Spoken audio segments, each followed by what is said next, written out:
parce que malheureusement, ça a été gommé de l'histoire, Mhm. alors qu'il y a eu beaucoup de tentatives qui, à l'époque, ont parfois réussi, parfois souvent été mises en échec, et les échecs sont souvent liés à des assassinats. Par exemple, quand le Congo de Lumumba devient indépendant, l'objectif de Lumumba, c'est de libérer tout le reste du continent africain. Mhm.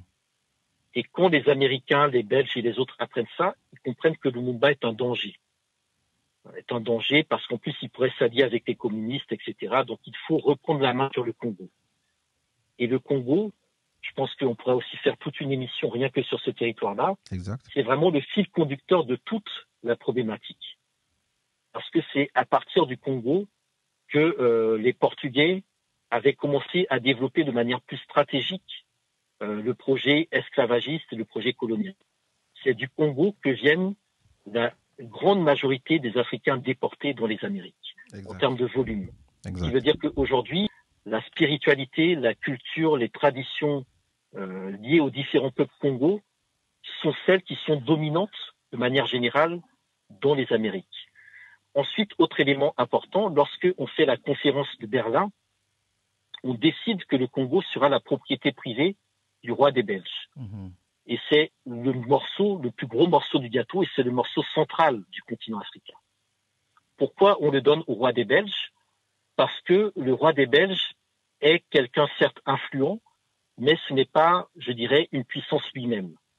Et donc, en donnant le Congo au roi des Belges, on s'assure que le Congo restera ouvert à tout le monde.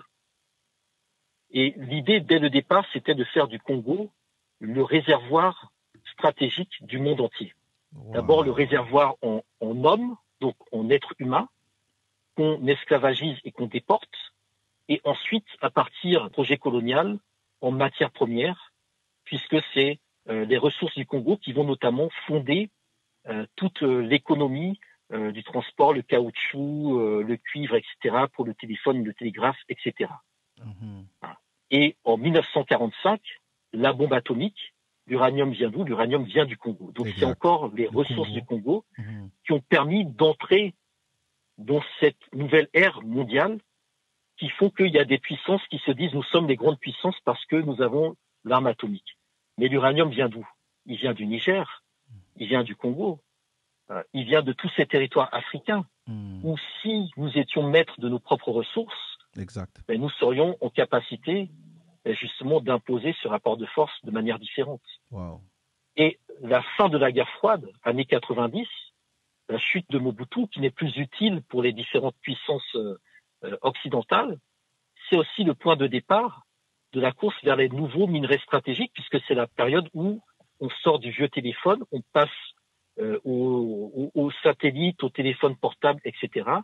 Et on a besoin, encore une fois, des ressources stratégiques du Congo. Donc, en fait, toute l'histoire depuis 6 ou 7 siècles ne pourrait se résumer en fait qu'à l'histoire du Congo pour avoir quelque part un fil conducteur de notre problématique. Exact. Et donc, Lumumba était vraiment le personnage central qu'il fallait enlever pour éviter que, autour du Congo, les Africains fassent l'unité. Parce qu'aujourd'hui, il suffirait que le Congo seul se lève pour que l'Afrique intégralement soit debout. Mais si le Sénégal seul se lève, le Sénégal seul ne pèse absolument rien. Donc, tant mieux pour les Sénégalais si le Sénégal se lève, mais ça ne changera pas le destin de l'Afrique. Tant mieux pour les Rwandais ou les Ghanéens si le Rwanda ou le Ghana font des mix. Mais ça ne changera pas le destin de l'Afrique. Le seul pays qui, à lui seul, si lui seul se lève, même pendant que les autres dorment, réveille l'ensemble du continent africain, c'est le Congo. Wow. D'où le fait que, quand Kwame Nkrumah propose de penser aux États-Unis d'Afrique, qu'il en parle à Lumumba, il dit très clairement à Lumumba, si nous faisons ça, il faut que la capitale soit au mieux à Kinshasa, voire éventuellement, il y avait le projet de la mettre à Bangui, en République centrafricaine d'aujourd'hui. D'accord.